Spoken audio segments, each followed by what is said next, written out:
औज़ुबिल्लाहिमिनश्शैतानिर्रजीम बिस्मिल्लाहिर्रहमानिर्रहीम। हमास और इसराइल जंग में ये पहला मौका था जब फ़लस्तीनी मज़ाहमती तंजीम ने इसराइल पर यकबारगी इतना बड़ा हमला किया।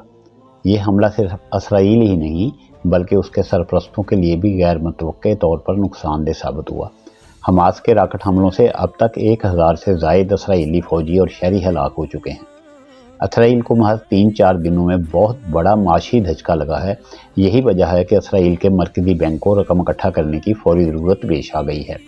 शहरों में इंफ्रास्ट्रक्चर के नुकसानात के अलावा सरमायाकारों के एतमाद को लगने वाली ठेस को भी नज़रअंदाज नहीं किया जा सकता, जो ये सवाल उठा रहे हैं कि क्या इसराइल कभी मुकम्मल तौर पर महफूज मुल्क बन पाएगा। इसराइल और इसके इत्तेहादी अमेरिका के लिए बड़ा और सबसे अहम नुकसान ये हुआ है कि मशरक़ वस्ती में इसराइल का फ़ौजी क़ुव्वत होने का रोब फ़लस्तीनी मज़ाहमतकारों के राकटों ने अनन फ़नन खाकत सर कर दिया है।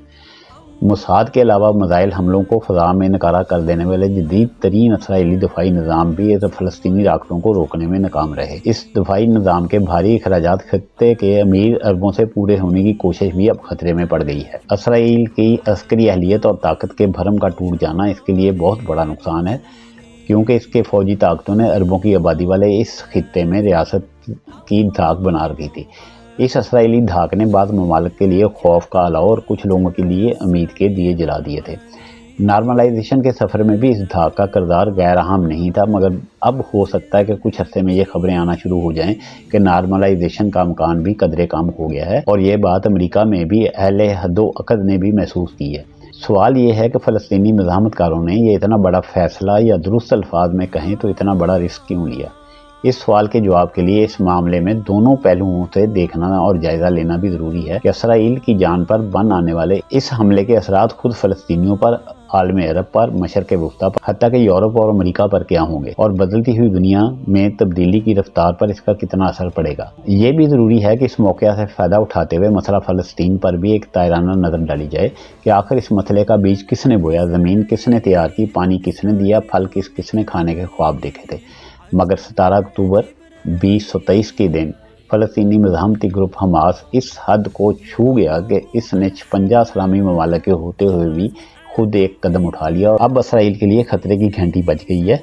इराक, शाम, लीबिया, यमन, चेचनिया, फ़लस्तीन, लबनान समेत कई मुस्लिम ममालिक के अक्सर निजी अस्करी ग्रुप्स भी इसराइल के ख़िलाफ़ लड़ने के लिए तैयार हो गए हैं। इनकी जानिब से इसराइल के ख़िलाफ़ जंग में हिस्सा लेने की खबरें आ रही हैं।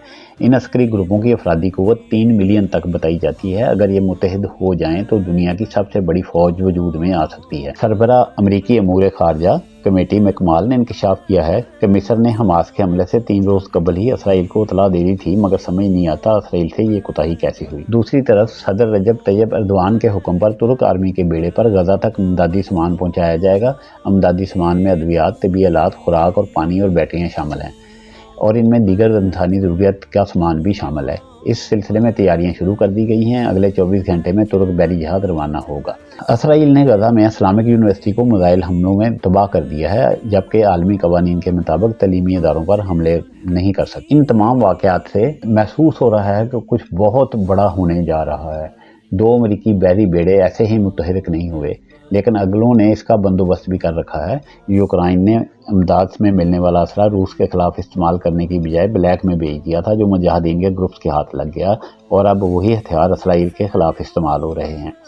कतर ने यूरोप को धमकी दी थी कि अगर गजा पर बीमारी न रोकी गई तो कतर यूरोप को गैस की फराहमी रोक देगा। कतर की जानब से ये धमकी ऐसे वक्त में सामने आई जब तारीख में पहली बार ईरानी सदर और शहजादा मोहम्मद बिन सुलेमान मसला फ़लस्तीन पर मुत्तफ़िक हुए हैं। दोनों के दरमियान रिकॉर्ड 45 मिनट गुफ्तगू हुई, और दोनों रहनुमाओं ने इत्तेहाद पर इत्तफाक कर लिया है और मिलकर अमली इक़दामात करने का अज़्म किया है। हमास ने इसराइल के ज़ेरे कब्ज़ा इलाकों का कंट्रोल हासिल कर लिया है, और इसराइली फ़ौज अब तक फ़लस्तीनी फ़ाइटर्स के सामने नहीं आई है। ताहम इसराइली फ़ौज सोशल मीडिया वीडियोज़ में ज़रूर नज़र आ रही है, जबकि ज़मीन पर हमास इसराइली फ़ौज को तलाश कर रही है। इसराइल ने अब तक सिर्फ फ़ज़ाई बमबारी ही की है और अपनी फ़ौज को सामने नहीं ला सका, जिसके मतलब कहा जाता है कि कोई बहुत ही टफ फ़ौज है। हमास ने इनके सारे पोल खोल दिए हैं। अमरीकी फ़ौज भी अफ़गानिस्तान पर कब्ज़े के दौरान सिर्फ काबुल तक महदूद रहती थी या अपने बेसेस में थी। इंतहाई जदीद असबाब से लेस होने के बावजूद ये दो बदू लड़ाई की सलाहियत से आ रही है। फ़लस्तीन के मामले पर कतर की गैस बंद करने की धमकी हो या मोहम्मद बिन सुलेमान का पहली बार ईरानी सदर से बात करना, روس اور شمالی کوریا کی طرف سے امریکہ کو انتباہ، پوری دنیا اسرائیل کے ساتھ اور عرب ممالک اس وقت فلسطین کے ساتھ ہیں۔